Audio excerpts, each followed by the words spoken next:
ആപ്റ്റിറ്റ്യൂഡിൻ്റെ പുതിയൊരു വീഡിയോയിലേക്ക് ഏവർക്കും സ്വാഗതം. ഇന്ന് ഡിസ്കസ് ചെയ്യാൻ പോകുന്നത് വളരെ ഇമ്പോർട്ടൻ്റ് ആയിട്ടുള്ള ഒരു കാര്യമാണ്. പലരുടെയും പ്രശ്നമാണ് പഠിക്കുന്നത് മറന്നു പോകും, ഓർത്തിരിക്കുന്നില്ല.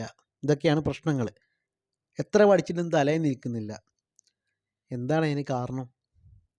ഒരു കാര്യം പഠിക്കുന്നത് ഓർമ്മയിൽ നിന്ന് പോകാതിരിക്കാൻ എന്താ ചെയ്യേണ്ടത്? ഈ സാധനം ഓർത്തുകൊണ്ടിരിക്കുക, അതല്ലേ റിവിഷനാണ് ഇമ്പോർട്ടൻറ്റ്.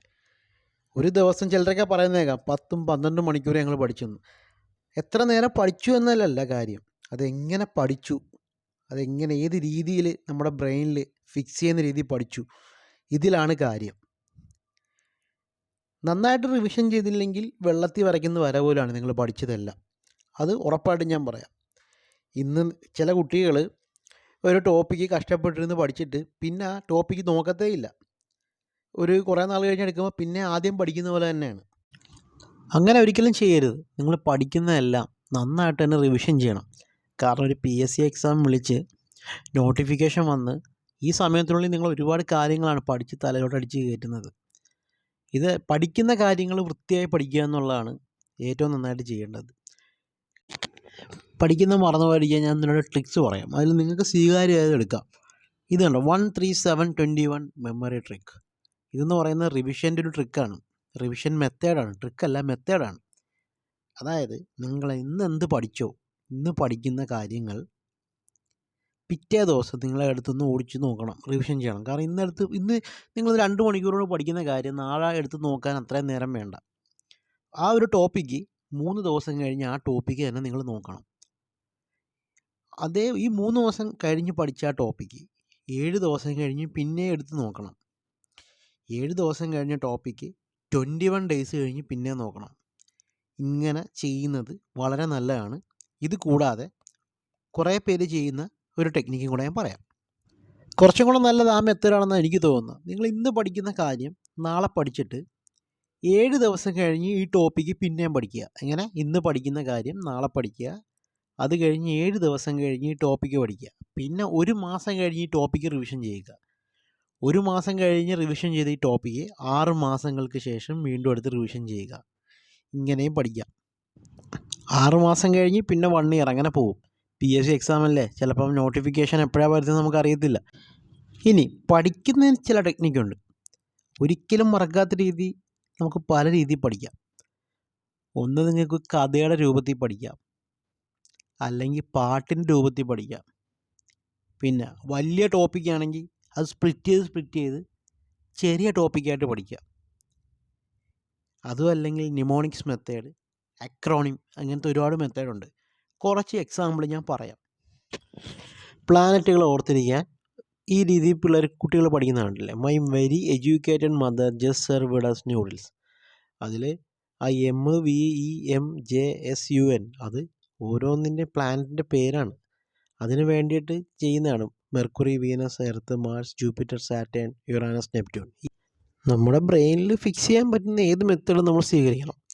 ചില കാര്യങ്ങളൊക്കെ നമുക്കൊരു റിവിഷൻ പോലും ഇല്ലാതെ നമ്മുടെ ബ്രെയിനിൽ ഫിക്സ് ചെയ്യാൻ പറ്റും. For example, UN official languages. Majority ആൾക്കാർ പഠിക്കുന്നൊരു കോഡ് ഞാൻ പറയാം. ഫ്രെസ്ക എന്നൊരു കോഡ് ഉപയോഗിക്കും. 6 ഒഫീഷ്യൽ ലാംഗ്വേജസ് ആണല്ലോ: French, Russian, English, Spanish, Chinese, Arabic. ഈ ഫ്രെസ്ക എന്നുള്ള കോഡ് പഠിച്ചാൽ ഒരിക്കലും മറക്കില്ല. ഇതേപോലെ മറ്റു പലതും നമുക്ക് പറ്റും. പാട്ടുപാടി പഠിക്കാൻ പറ്റും. വൈറ്റമിൻസിൻ്റെ ടോപ്പിക്ക് പാട്ടുപാടി പഠിക്കുന്നത് ഞാൻ കണ്ടിട്ടുണ്ട്. വൈറ്റമിൻസിൻ്റെ സയൻറ്റിഫിക് നെയിമും അതിൻ്റെ ഡെഫിഷ്യൻസി ഡിസീസും അങ്ങനെയെല്ലാം. നമുക്ക് ഇഷ്ടമുള്ള ഫിലിം ക്യാരക്ടേഴ്സിൻ്റെ നെയിം വെച്ച് നമുക്ക് GK ഓർത്തിരിക്കാം. ഫോർ എക്സാമ്പിൾ, ഇപ്പം ഈ ലിറ്ററേച്ചർ ഭാഗത്ത് എഴുത്തുകാരുടെ തൂലികാ നാമങ്ങളില്ലേ, അതിൽ നമുക്ക് ഈ തൂലികാനാമം പഠിക്കുമ്പോൾ ഇന്ദുചൂടൻ ഒരു തൂലികാനാമമുണ്ട്. ഇന്ദുചൂടൻ്റെ ഈ പേര് KK നീലകണ്ഠൻ എന്നാണ്. അപ്പം നമ്മൾ ഓർത്തിരിക്കുന്ന ലാലേട്ടനെ പറ്റിയാണ്. ഇന്ദുചൂടൻ നരസിംഹത്തിലെ ക്യാരക്ടർ, മംഗലശ്ശേരി നീലകണ്ഠൻ ദേവാസുരം. ഇത് രണ്ടും ഇഷ്ടമുള്ള ക്യാരക്ടറാണ് എല്ലാവർക്കും, മലയാളികൾക്കെല്ലാം. ഇത് ജന്മം മറക്കില്ല ഇങ്ങനെയൊക്കെ ഓർത്തിരുന്നാൽ തന്നെ. അതുപോലെ തന്നെ തൂലികാനാമം പഠിക്കുമ്പോൾ ഈ പാറപ്പുറത്ത് നമ്മൾ പഠിക്കുമല്ലോ. പാറപ്പുറത്ത് KE മത്തായിയാണ്. പാറപ്പുറത്തിരുന്ന് വെള്ളം അടിക്കും ആൾക്കാർ, അപ്പോൾ മത്തായി പോവും വെള്ളം അടിച്ച്. ഇങ്ങനെയൊക്കെയാണ് ഓർത്തിരിക്കുന്നത്. പിന്നെ നമുക്ക് പരിചയമുള്ള ആളുകളെ കണക്ട് ചെയ്ത് പഠിക്കാം. ഇപ്പം മീശാൻ എന്ന് പറഞ്ഞൊരു തൂലികാനാമം കൃഷ്ണപിള്ളയാണ് അതിൻ്റെ കെ എസ് കൃഷ്ണപിള്ള. എനിക്കറിയാവുന്നൊരു പോലീസുകാരനുണ്ടായിരുന്നു, മീശ പിരിച്ച് ഇപ്പം കൃഷ്ണൻ നായർ എന്നൊക്കെയാ പേര് സാറിൻ്റെ. ഞാൻ അങ്ങനെ അത് കണക്ട് ചെയ്യുന്നത്, മീശാൻ കെ എസ് കൃഷ്ണപിള്ള. ഇങ്ങനെ മറ്റൊരു തരത്തിൽ കണക്ട് ചെയ്യാം. പണ്ട് എല്ലാവരും പഠിച്ചുകൊണ്ടിരുന്നൊരു കോഡാണ് റോഗ് BCR. ഏകദേശം പണ്ട് PSC ചോദിച്ചുകൊണ്ടിരുന്ന സ്ഥിരം ക്വസ്റ്റ്യനാണ്, റൂർക്കല ഇരുമ്പുരുക്ക് ശാല ഏത് രാജ്യത്തിൻ്റെ സഹായത്തോടെ നിർമ്മിച്ചതാണ്. അപ്പം റോഗ് അത് റൂർക്കല, ഒഡീഷ, ജർമ്മനി അതാണ് ഉദ്ദേശിക്കുന്നത്. റൂർക്കല സ്ഥിതി ചെയ്യുന്ന ഒഡീഷയിലും ജർമ്മനിയുടെ സഹായത്തോടെയാണ്. അതേപോലെ BCR ബിലായി ഇരുമ്പുരുക്ക് ശാല ഛത്തീസ്ഗഡിൽ റഷ്യയുടെ സഹായത്തോടെ. ഇങ്ങനെ പഠിക്കുന്ന ഒരാൾ മറക്കില്ല, തെറ്റിപ്പോത്തുമില്ല. മറ്റൊരു കോഡായിരുന്നു DYSP മാമച്ചി. ഈ വൈറസ് രോഗങ്ങളെ പഠിക്കുന്നതാണ്. ഡെങ്കിപ്പനി, yellow fever, SARS, polio, moms, measles, AIDS, chicken box, hepatitis, influenza. ഈ ബോറായിട്ടുള്ള ടോപ്പിക്ക് സ്കിപ്പ് ചെയ്യും ചിലർ. അങ്ങനെ ഒരിക്കലും ചെയ്യരുത്. ബോറായിട്ടുള്ള ടോപ്പിക്ക് കണ്ടിന്യൂസ് ആയിട്ടിരുന്ന് പഠിക്കാതെ കുറച്ചായിട്ട് പഠിക്കുക. ഇപ്പം IT ഒരാൾക്ക് ഇഷ്ടമല്ലായിരിക്കും, പക്ഷെ നമുക്ക് വേണ്ട 5 മാർക്കോളം ഉള്ളതല്ലേ. ഒരു ദിവസം അതിൻ്റെ കുറച്ച് പോർഷൻസ് എടുത്തിട്ട് ഒരു 15 മിനിറ്റ് പഠിക്കുക. അടുത്ത ദിവസം അത് റിവിഷൻ ചെയ്തിട്ട് അതിൻ്റെ ബാക്കി പഠിക്കുക. അങ്ങനെ കണ്ടിന്യൂ ചെയ്യുക. അങ്ങനെ നമുക്ക് ആ ബോർഡിൽ മാറ്റി പഠിക്കാൻ പറ്റുകയുള്ളൂ. മാത്തമാറ്റിക്സിൻ്റെ ഫോർമുല ഓർത്ത് വെക്കാൻ പറ്റാത്തവർ, നിങ്ങളൊരു നാണക്കേടും വിചാരിക്കേണ്ട. കുറച്ച് ചാർട്ട് മേടിക്കുക. ഈ ചാർട്ടിൽ പ്രത്യേകിച്ച് ആ ഏരിയ, ആ ഭാഗത്തേക്കുള്ള ഫോർമുല ഓർത്തിരിക്കാൻ പറ്റില്ലെന്ന് ചിലർ പറയാറുണ്ട്. നല്ല സ്കെച്ച് പെൻ വെച്ച് വലുതാക്കി എഴുതി നിങ്ങളുടെ റൂമിലും വേണമെങ്കിൽ ടോയ്ലറ്റിൽ പോകുന്ന ആ ഡോറിലൊക്കെ ഇട്ടിച്ച് വെച്ചോ. എല്ലാ ദിവസവും ഇത് കാണുന്നതല്ലേ, അത് റിമൈൻഡ് ചെയ്തുകൊണ്ടിരിക്കും. ഷോർട്ട് നോട്ട്സ് വളരെ ഇമ്പോർട്ടൻ്റ് ആണ്, വളരെ ഇമ്പോർട്ടൻ്റ്. എല്ലാ റാങ്ക് ഹോൾഡേഴ്സും ചെയ്യുന്ന പരിപാടിയാണ്. ചെറിയ നോട്ടായിട്ട് എഴുതി സൂക്ഷിക്കും പഠിക്കുന്നത്. പിന്നെ അത് റിവിഷനിൽ അതെടുത്ത് ഓടിച്ച് നോക്കത്തേ ഉള്ളൂ. നന്നായിട്ട് പഠിക്കുകയാണെങ്കിൽ അത് ഓർത്തിരിക്കും. ഈ ഷോർട്ട് നോട്ട്സിന് ഭയങ്കര പ്രാധാന്യമാണുള്ളത്. അത് നിങ്ങൾ ശീലിക്കണം. ഷോർട്ട് നോട്ട്സ് എഴുതി പഠിക്കണം. ഷോർട്ട് നോട്ട്സ് പോലെ തന്നെ ഇമ്പോർട്ടൻ്റ് ആണ് ഈ റീകോളിംഗ് മെത്തേഡ്. അതായത് ഈ പഠിക്കുന്ന സാധനം നിങ്ങൾ വേറൊരു റഫ് പേപ്പർ എടുത്ത് വെച്ചിട്ട് പഠിച്ച കാര്യം എന്തൊക്കെയാണെന്ന് ഇങ്ങനെ ഓർത്തെടുത്ത് എഴുതി നോക്കണം. സപ്പോസ് 1 മണിക്കൂർ നിങ്ങൾ നന്നായിട്ട് പഠിച്ച കാര്യങ്ങൾ നിർത്തിയിട്ട് ആ ബുക്ക് അടച്ച് വെച്ചിട്ട് നിങ്ങളൊന്ന് ഓർത്തെടുത്ത് എഴുതാൻ നോക്കാൻ ശ്രമിക്കണം. അപ്പോൾ നിങ്ങൾക്ക് അതൊരു നല്ലൊരു മെത്തേഡാണ്. കണക്ട് ചെയ്ത് പഠിക്കുക എന്നുള്ളത് വളരെ ഇമ്പോർട്ടൻ്റ് ആണ്. മറക്കില്ല ഒരിക്കലും. ഒരു വർഷം ഇപ്പോൾ 1969 ഒരു സംഭവം നിങ്ങൾ ഓർത്തിരുന്ന അതുമായിട്ട് ആ 69 തന്നെ നടന്ന ഒരുപാട് കാര്യങ്ങൾ നിങ്ങൾക്ക് കണക്ട് ചെയ്ത് പഠിക്കാം. നിങ്ങളുടെ സ്വന്തം മൊബൈൽ നമ്പർ കാണാതെ പഠിച്ചിട്ട് അതിൽ നിന്ന് നിങ്ങൾക്ക് ഭരണഘടനയിലെ ആർട്ടിക്കിളും അമെൻമെൻറ്റും ഒക്കെ പഠിക്കാൻ പറ്റും. ഇത് ഞാൻ ഉണ്ടാക്കിയൊരു മൊബൈൽ നമ്പറാണ് 8993178182. ഇതിനെ 4ആയിട്ട് സ്പ്ലിറ്റ് ചെയ്യുമ്പോൾ 89, 93, 178, 182 വരും. 89 എന്ന് പറയുന്നത് രാജ്യസഭയിലെ അധ്യക്ഷനെ ഉപാധ്യക്ഷനെ പ്രതിപാദിക്കുന്ന ഇന്ത്യൻ കോൺസ്റ്റിറ്റ്യൂഷനിലെ ആർട്ടിക്കിളാണ്. 93 89 4 കൂട്ടി 93 വരുമ്പോഴത്തേക്ക് ലോക്സഭയിലെ സ്പീക്കറും ഡെപ്യൂട്ടി സ്പീക്കറിനെ പറ്റിയാണ്.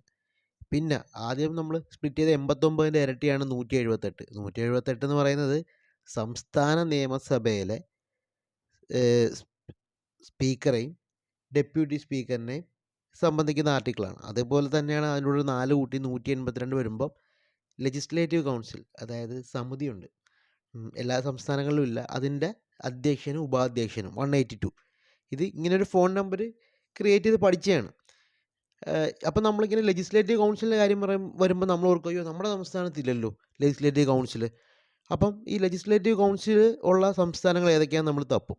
അങ്ങനെ ഒരു കോഡിട്ട് പഠിച്ചാണ് KTU MBA, കേരള ടെക്നിക്കൽ യൂണിവേഴ്സിറ്റിയിൽ നിന്ന് MBA എടുത്തു. അതായത് 6 സംസ്ഥാനങ്ങളിലെ ലെജിസ്ലേറ്റീവ് കൗൺസിലുള്ളൂ. ഒന്ന് കർണാടക, പിന്നെ തെലങ്കാന, ഉത്തർപ്രദേശ്, മഹാരാഷ്ട്ര, ബീഹാർ, ആന്ധ്രാപ്രദേശ്. ഇത്തരത്തിൽ കണക്ട് ചെയ്ത് പഠിച്ചാൽ മറക്കത്തില്ല. ഇങ്ങനെ തന്നെ കോൺസ്റ്റിറ്റ്യൂഷനാകട്ടെ എന്തും നമുക്കിങ്ങനെ കണക്ട് ചെയ്ത് പഠിക്കാം.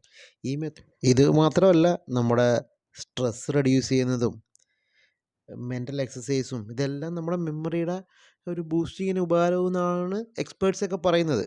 നമുക്കൊരു പ്രോപ്പർ എക്സസൈസ് ഉണ്ടാകുന്നത് നല്ലതാണ്. നമ്മുടെ ന്യൂട്രീഷൻ ഫുഡിലൊക്കെ നമ്മൾ ശ്രദ്ധിക്കണം. നല്ല ഉറക്കം വേണം. ഉറക്കമുളച്ചൊന്നും പഠിക്കരുത്. ഒരു 7 മണിക്കൂറെങ്കിലും നിങ്ങൾ മിനിമം ഉറങ്ങണം. ഈ പിക്ചോറിയൽ റെപ്രസെൻറ്റേഷൻ, ഫ്ലോ ചാർട്ട് റെപ്രസെൻറ്റേഷനൊക്കെ വെച്ച് കുട്ടികൾ പഠിക്കുന്ന കാണാം. നിങ്ങളൊരു യുക്തിക്കനുസരിച്ച് നിങ്ങളത് ചെയ്യുവാണെങ്കിൽ അത് നല്ലതാണ്.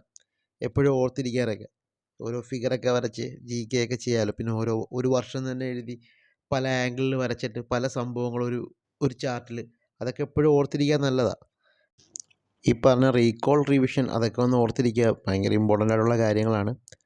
വീഡിയോ ഇഷ്ടമാണെങ്കിൽ ചാനലൊന്ന് സബ്സ്ക്രൈബ് ചെയ്യുക, ലൈക്കും ചെയ്യുക വീഡിയോയ്ക്ക്.